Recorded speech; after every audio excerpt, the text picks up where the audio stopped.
Bendiciones a todos nuestros amigos y hermanos en la fe que nos escuchan y nos ven a través de este medio de transmisión. Queremos agradecerles a cada uno de ustedes su amabilidad de permitirnos entrar a sus hogares y poder continuar considerando los consejos y conocer del apóstol Pablo para la iglesia y conocer acerca de la voluntad de Dios. Recordemos que en toda la carta encontramos riquezas de su gracia, riquezas de la gracia de Dios. Y ese es el tema con el cual vamos a terminar en esta noche, riquezas de su gracia. Es el capítulo 6 de Efesios, se termina esta carta que fue muy instructiva y vamos a considerar lo que nos describe el capítulo 6 para tener un conjunto de todo lo que es la voluntad de Dios dada a conocer a sus hijos. Así que le invito para que usted busque su Biblia, se acomode ahí en su casa, la mejor manera que usted pueda hacerlo, y tenga a sus hijos, tenga a su esposa, y aprovechemos el tiempo, aprovechemos la oportunidad de que Dios nos hable a cada uno de nosotros a través de su palabra. Pero antes de entrar en la exposición del capítulo 6, quisiera que oráramos pidiendo al Señor su bendición, su iluminación, y que en la misma oración intercedamos ante la situación que el mundo vive y lo que estamos experimentando los cristianos con esta situación que se ha dado a través de este virus que sigue campeante por todo el mundo. Pero esperamos que un día de estos Dios permita encontrar la solución y deje de tener efecto lo que causa esta situación en nuestros cuerpos. Incline su rostro, oremos al Señor. Padre nuestro que estás en los cielos y en todo lugar donde tu nombre se invoca, nos acercamos a ti a través de los méritos de tu Hijo amado, nuestro Señor Jesucristo, y rogamos, Señor, bendigas a cada familia que está con el interés, el deseo y la buena voluntad de seguir considerando lo que tú has revelado en este santo libro para bien de nuestras vidas espirituales, para dar convicción de nuestra fe y estar seguros de lo que tú has hecho a través de tu Hijo Jesucristo en favor de nosotros y de todo aquel que deposita su fe en Cristo como su Señor y Salvador. Ahora, bendito Padre, rogamos porque tu misericordia se siga manifestando y se haga patente, Señor, en todo el mundo, trayendo la solución a este problema que ha causado, Señor, muchas reacciones, unas positivas, otras negativas, pero de alguna manera, Señor, todos estamos afectados. Pero tenemos la confianza y la seguridad que eres un Dios todopoderoso, para el cual nada es imposible.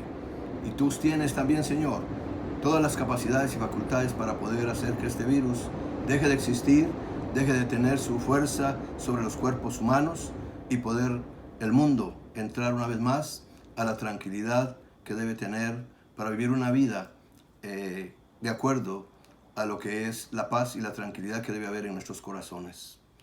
Rogamos una vez más, Señor, intercediendo también por los presidentes de las naciones para que mantengan, Señor, una actitud correcta. Dale la sabiduría necesaria para hacer bien su trabajo, bien su función.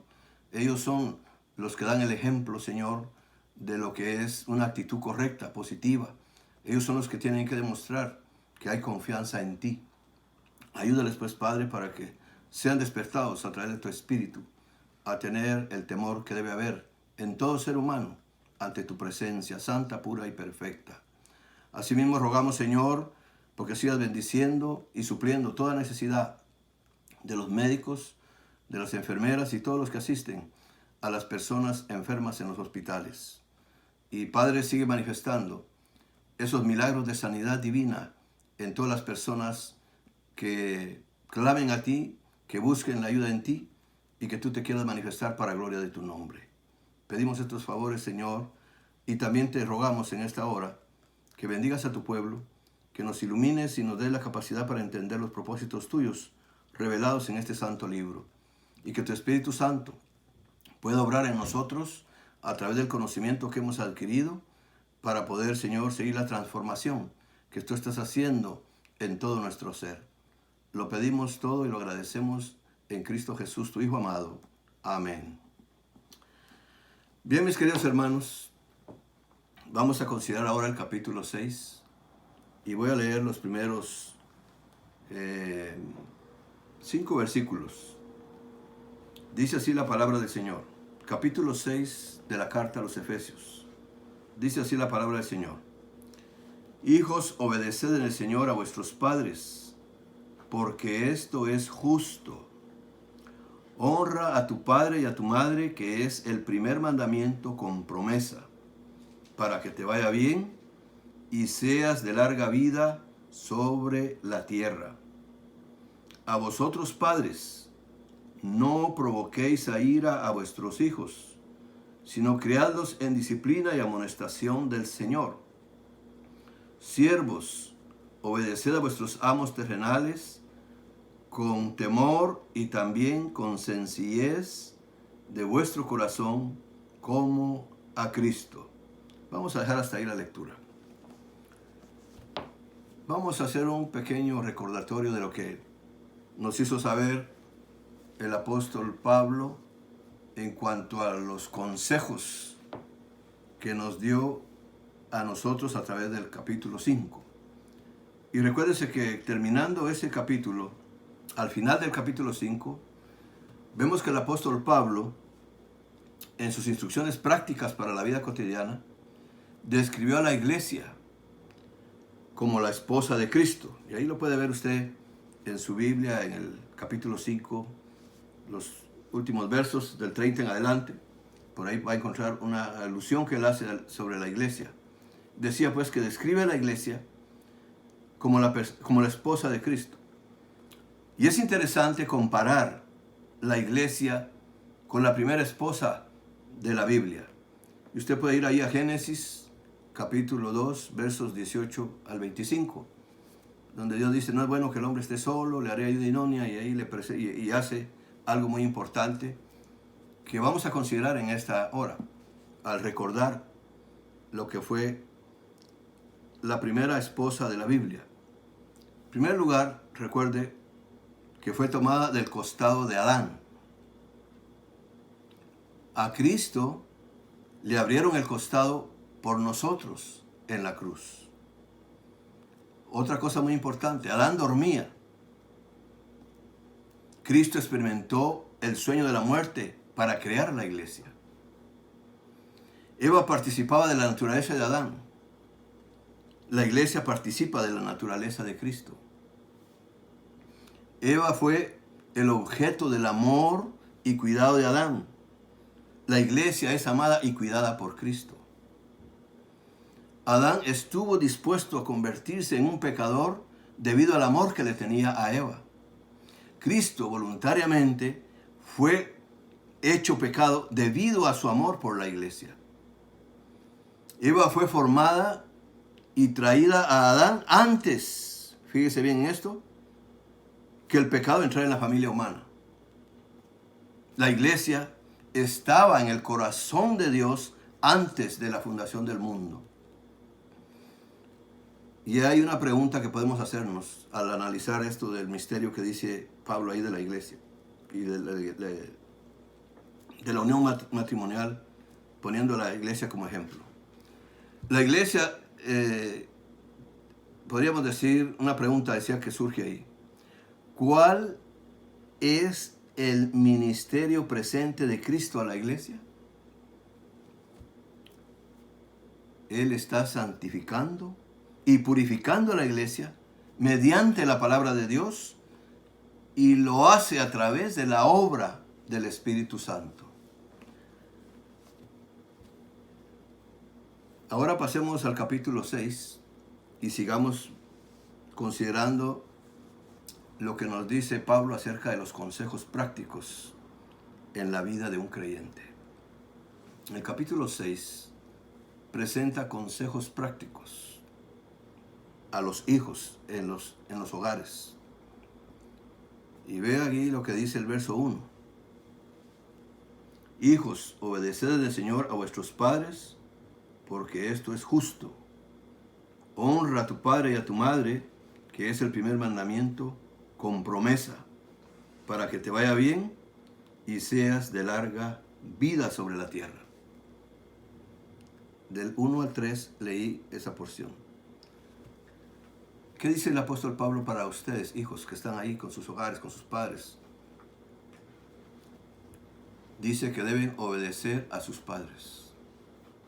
Todo hijo debe ser obediente a los padres. Y al menos da 3 razones. Número 1, es lo correcto. Obedecer a los padres es lo correcto. Número 2, Dios mismo a través de la Biblia se lo ordena a cada hijo. Y número 3, trae bendiciones para ti. Trae bendiciones para el hijo que pone en práctica lo que Dios le aconseja en este santo libro. Ahora bien, el padre que honra a Dios tendrá pocos problemas para ganarse el amor y respeto de sus hijos y el sincero amor de su esposa. En el verso 4 hay una advertencia para los padres. Los padres, dice la palabra del Señor, deben abstenerse de provocar a ira a sus hijos. Ahí lo puede ver usted en su Biblia. La advertencia que Dios le hace es esta, que usted como padre debe abstenerse de provocar a ira a sus hijos mediante demandas indebidas. Eso no es lo correcto y eso no le agrada a Dios. A los hijos se les debe tratar como personas, no como cosas. Muchas veces actuamos de una manera indebida, pero Dios nos está diciendo la manera en que debe ser. Acuérdense que nos está dando consejos para las relaciones y esto se puede llevar a cabo si estamos llenos del Espíritu Santo, porque de ahí empieza todo. Desde el verso 18 del capítulo 5 trae la secuencia que viene a terminar en el capítulo 6. Si estamos llenos del Espíritu Santo, vamos a ser hijos obedientes y vamos a ser padres correctos, tratando bien a nuestros hijos. Decía que a los hijos no se les debe tratar como cosas, sino como personas. Los padres deben disciplinar, o sea, criar a los hijos aconsejándoles en el Señor. ¿Y cuánto consejo no tiene la palabra de Dios? Todo padre que quiere ser positivo en este sentido, busque ahí el libro de Proverbios. Hay mucho consejo para los jóvenes, mucho consejo para los adultos también, porque hay consejos para la buena relación y la buena convivencia dentro de la comunidad que formamos parte. Luego el apóstol se dirige a los siervos en el verso 5. De ahí en adelante hay algunas cosas muy importantes. Se dirige a los siervos creyentes. Esto es para creyentes, no es para cualquier persona. Es para los hijos de Dios. Es para una persona convertida. Entonces ahí le está dirigiendo a los creyentes convertidos, a los siervos creyentes convertidos. Los siervos deben recordar que antes de todo le sirven al Señor. Hacer un buen trabajo entre los hombres es la voluntad de Dios. Eso es lo que Dios requiere de nosotros. Como trabajadores, como siervos, hacer bien nuestro trabajo. Los siervos deben ser obedientes. Aquí se lo dice la palabra del Señor. Y deben ser obedientes como a Cristo. A las personas en sumisión, que es lo que habló, que está cuando uno está lleno del Espíritu Santo, va a haber una sumisión mutua entre las personas. Y aquí aplica eso, porque es el mismo principio que rige todo lo que es la actitud de la persona. Y eso estamos viendo ahora. Decía que las personas en sumisión, a esas personas que están en sumisión, no les cuesta someterse a aquellas que están por encima de ellos, ya sean jefes o empleadores. A los amos también habla él, a los patronos o empleadores, creyentes, acuérdense de esto, es a los creyentes que se está dirigiendo. Les exhorta a tratar a sus siervos con bondad y respeto y darles también un sueldo o salario justo, no tratando de explotar a ese trabajador. Esas son las recomendaciones que usted ve en estos versículos.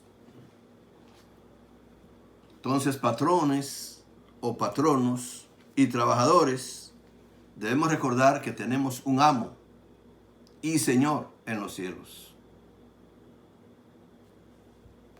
para que podamos tener una buena reacción y actitud en nuestra función, ya sea como patrones o como trabajadores. Luego del verso 10 en adelante, el verso 12, nos exhorta a que nos fortalezcamos. Él nos exhorta a fortalecernos. Vea el verso 10. Por lo demás, hermanos míos, fortaleceos en el Señor y en el poder de su fuerza. Ahora, ¿por qué pide eso? ¿Por qué nos hace saber que tenemos que fortalecernos en el poder del Señor? Sencillamente porque tenemos un enemigo que se llama Satanás. Satanás, queridos hermanos, es un enemigo fuerte y necesitamos el poder de Dios para luchar contra él. No debemos subestimar su poder. Muchas veces caemos en ese error. Pero a la luz de la Biblia no debemos subestimar el poder que tiene Satanás. Recordemos que la misma Biblia, en su descripción de lo que es Satanás, le compara como león y dragón. Y cuando vamos a analizar el libro de Job, le recomiendo que usted le dé una leída a ese libro. Ahí se nos cuenta, se nos narra, se nos describe lo que Satanás puede hacer al cuerpo del ser humano. Lo que Satanás puede hacer al hogar que uno forma con su familia. A las riquezas que uno puede llegar a poseer. Y a sus amigos que uno tiene. Él afecta todo el contorno de uno. Y Jesús dijo, Satanás es un ladrón que viene a hurtar, a matar y a destruir. Y si usted va al libro de Job, se va a dar cuenta que él causó todo eso. Por eso le digo, no hay que subestimar el poder de Satanás. No quiero decir que sea más poderoso que Dios, porque eso no es así. Pero no dejemos de tomar en cuenta que tiene poder. Satanás es fuerte, es inteligente y es astuto. Tome en cuenta estas tres cosas. Por eso se recomienda muchas veces que analicemos bien quién es Satanás, conocer la personalidad de Satanás, el ser de Satanás, para poder nosotros no permitir que nos ataque, pues no permitir que nos haga daño. Tenemos que conocer al enemigo, como dicen. Por eso estoy dando una pequeña descripción que él está dando aquí. Porque si no, no nos hubiera exhortado a que nosotros nos fortalezcamos en el poder del Señor. Decía que Satanás es fuerte, es inteligente y es astuto. Y el creyente pelea contra las acechanzas del diablo. Y eso la Biblia no lo dice. La armadura que el apóstol describe, porque aquí describe que usted y yo debemos que vestirnos de una armadura que Dios nos ha provisto. Y ahí están las descripciones, a leer el resto de lo que es el capítulo 6. Del 13 al 17 está más o menos una explicación de lo que usted tiene que tener como un equipo que debe usar. Decía que el cristiano no debe dar lugar al diablo. O sea, que no deje ningún área de su vida desprotegida para que no se encuentre lugar para que él lo pueda perjudicar. Usted debe evitar lo más posible estar en todo lo que es la cobertura de Dios para evitar que él pueda perjudicarle, porque está tratando. Recuérdese que el apóstol Pedro nos dice algo de Satanás. Hay una prevención, una advertencia de él para los cristianos. Dice que Satanás anda como león rugiente, viendo a quién devorar. Por eso decía hace un momentito, que usted no debe dejar ningún área desprotegida para que él no encuentre lugar para perjudicarlo. La armadura que el apóstol Pablo describe es para protección. La espada del Espíritu es la palabra de Dios. Y la oración, otro recurso que nos menciona ahí. Esas son las armas para atacar las fortalezas de Satanás y derribarlo. El cristiano, el creyente, debe luchar contra enemigos espirituales con armas espirituales. Y por eso Dios nos está dando aquí las armas que podemos usar y las que debemos usar. Ahora depende de usted, depende de mí, si las usamos o no las usamos. Pero Dios ya nos las ha dado. Usted ya las posee, yo ya las poseo. Ahora tenemos que saber darle uso a esas armas que Dios nos ha dado para que este enemigo no nos perjudique y podamos resistirle y vencerlo. Los creyentes conquistan a medida que comprenden, fíjese bien, memorizan y obedecen la palabra de Dios. La palabra de Dios es la única espada que necesitamos. La espada de Dios tiene vida y poder y nunca pierde su filo. Y léase Hebreos capítulo 4, verso 12. Y ahí dice de lo que hace la palabra. Incluso tiene 2 filos. Explica ahí ese texto. Pero léalo para que usted mismo lo constate. Y una vez más les repito. Los creyentes conquistan a medida que comprenden, memorizan y obedecen la palabra de Dios. 3 cosas: comprender, memorizar y obedecer la palabra de Dios. Por eso los estudios de la Biblia son interesantes, importantes hasta cierto punto. Son importantes y debemos dedicar tiempo al estudio de la palabra del Señor para comprender los propósitos de Dios y nuestra posición en Cristo Jesús y estar siempre en victoria. La energía que necesitamos también nos la da a conocer el apóstol Pablo aquí. Y vea lo que él nos describe acerca de la energía que el cristiano necesita, la energía que el creyente debe tener para ser victorioso. Versos 18 al 24, ahí le va a describir qué es lo que usted necesita, qué es lo que necesitamos. La armadura, que ya nos mencionó en los versos anteriores, y las armas no son suficientes para ganar la batalla. Tiene que haber energía para hacer el trabajo. Nuestra energía viene de la oración. Usamos la espada del Espíritu y oramos en el Espíritu. El Espíritu Santo nos fortalece para que ganemos la batalla. No debemos orar solo por nosotros mismos. También Él nos recomienda algo muy importante.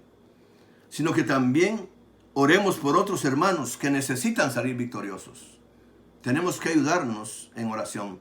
Por eso es interesante también desarrollar las oraciones de intercesión al saber de la necesidad de nuestros hermanos. Y todo creyente necesita ser respaldado en oración por otros creyentes. Porque así como usted está luchando por todo lo que tiene a su alrededor, hay otros cristianos que también están luchando. Quizá no con el mismo ímpetu, ni con el mismo deseo, ni con la misma importancia, ni con la misma dedicación que usted lo hace, pero lo están haciendo. Y hay que orar para que el Espíritu avive a esos cristianos, para que ellos también sean triunfadores. Así como a nosotros nos costó, porque a todos nos cuesta, vamos poco a poco, paso a paso, pero nunca vamos para atrás, sino siempre para adelante. Y así vienen nuestros hermanos, y hay que ayudarlos. Y la oración, por eso Él recomienda mucho que se ore por otras personas. No debemos orar pues solo por nosotros mismos, sino por otros hermanos que necesitan que el Espíritu Santo se manifieste fuertemente en ellos para salir victoriosos. Porque recuérdese que todos estamos en guerra espiritual. No hay un cristiano que no esté en guerra espiritual. Desde que usted se despierta y pone los pies en el suelo después de estar en su cama, usted empieza ya en guerra espiritual. Hay tentaciones, hay atracciones, hay distracciones, hay muchas cosas, van malos pensamientos, malos sentimientos. Usted está en una guerra que tiene que batallar y luchar, y el Espíritu Santo es el único que lo puede sacar victorioso. Por eso la consejería apostólica es de gran aprecio, debe ser de gran aprecio, de gran estimación por parte de todos nosotros, los creyentes, que leemos ahora toda esta instrucción para llegar a niveles espirituales que agraden al Señor. Vamos a hacer un repaso, porque con esto terminamos los 6 capítulos. Espero que haya sido bendecido, que le hayamos podido ayudar de una manera para que usted empiece a desarrollar una nueva estrategia, un nuevo sistema, no sé cómo Dios va a obrar en usted, pero que su vida sea una vida que vaya en progreso es mi deseo. Y yo también aprovecho todo esto para poder seguir progresando y siendo mejor cada día, porque me ajusto a la voluntad de Dios. Y espero que usted llegue a esas metas. Vamos a repasar un poquito lo que pude explicarle en estos tiempos de oración, en estos tiempos de estudio bíblico, relacionados con la carta a los Efesios. Le voy a hacer ver algo sobre cada capítulo, una síntesis nada más. Quizá eso le puede ayudar y le va a despertar a usted también interés. Eso es lo que yo trato, de que usted se interese en leer la Biblia. Porque a veces perdemos más tiempo en otras cosas y no venimos a este libro. Y hay que dedicar tiempo para considerar lo que Dios nos dice. Bien, en el capítulo 1 se recuerda lo que vimos. Hay muchas cosas, ¿verdad? Pero vamos a sintetizar algunas.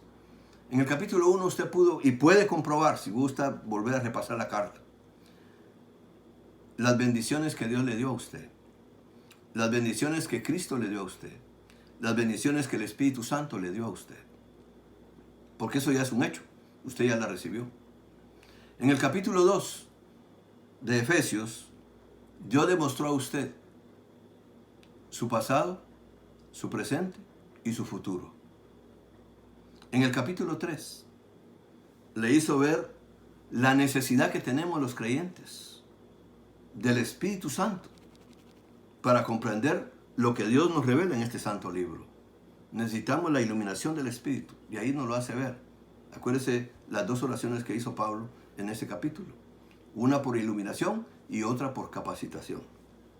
En el capítulo 4 nos hizo saber la responsabilidad de cada creyente. Todos ustedes y yo,